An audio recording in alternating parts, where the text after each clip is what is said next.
Reported by Reuters, former elite U.S. Marine Corps pilot faces extradition to U.S. authorities for allegedly receiving $80,000 in compensation for training the Chinese military to take off and land on carrier planes.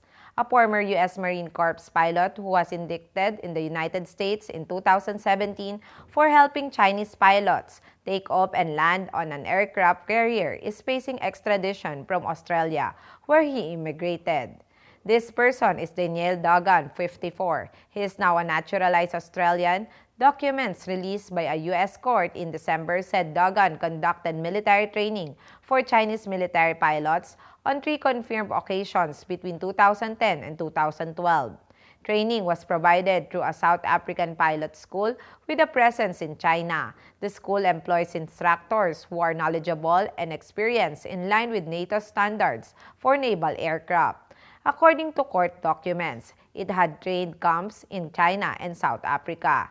According to the indictment, the training provided by Dagan included the evaluation of military pilot trainees and testing of naval aircraft-related equipment, as well as instruction in tactics, know-how, and procedures related to takeoff and landing from Navy aircraft carriers. It was said that during the same period, Dagan was also alleged to have received about $80,000 in 12 payments to Chinese pilots for enhancement training, among others. U.S. prosecutors see it as a violation of a law banning arms exports and defense services to China.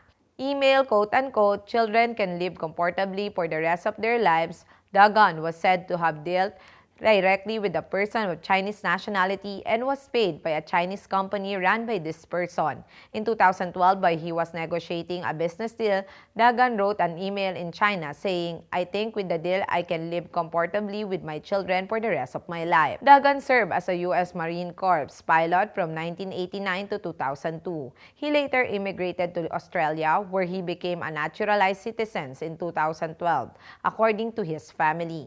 In 2008, the U.S. State Department emailed Dagan asking him to apply in advance for written authorization if he wanted to train foreign pilots, according to court documents. Dagan had 8 accomplices, including a former U.S. Navy officer and a fighter pilot who were also involved in training the Chinese pilots in question. The indictment reads that neither Dagan nor any of his accomplices applied to the U.S. government for the necessary licenses to provide military services to foreign nationals. Dagan's profile on LinkedIn suggests he's been interested in aviation businesses in China for the past decades or so. Dagan faces 4 counts on conspiracy to provide military services to China, conspiracy to launder money, and illegally exporting or selling arms.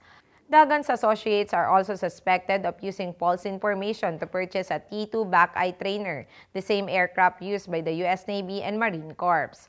It was to be used by a South African test flight company.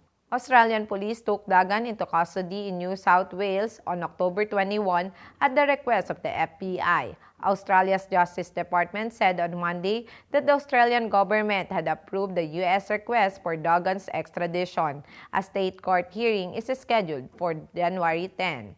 After retiring from the U.S. military, Dagan founded an aviation company called Top Gun Australia in Tasmania, Australia. However, his registration was cancelled in 2017 according to the country's company registry data.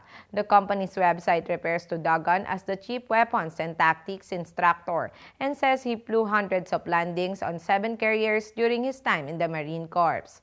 Dagan's lawyers have told the media that Dagan has violated neither U.S. and Australian domestic law or international law. An online petition calling for Dagan's release was also launched, in which Dagan's wife Shireen claimed that her husband was caught up in geopolitical storm because he worked in China. The lawsuit against Dagan, who is also the father of 6 children, was clearly politically motivated, she said. A document calling for signatures reads, "Daniel is now, through no fault, the victim of a political confrontation between the U.S. government and China. Australians allow the U.S. to interfere in their country. There shouldn't be." I am Lovely Montoya of Manila STV.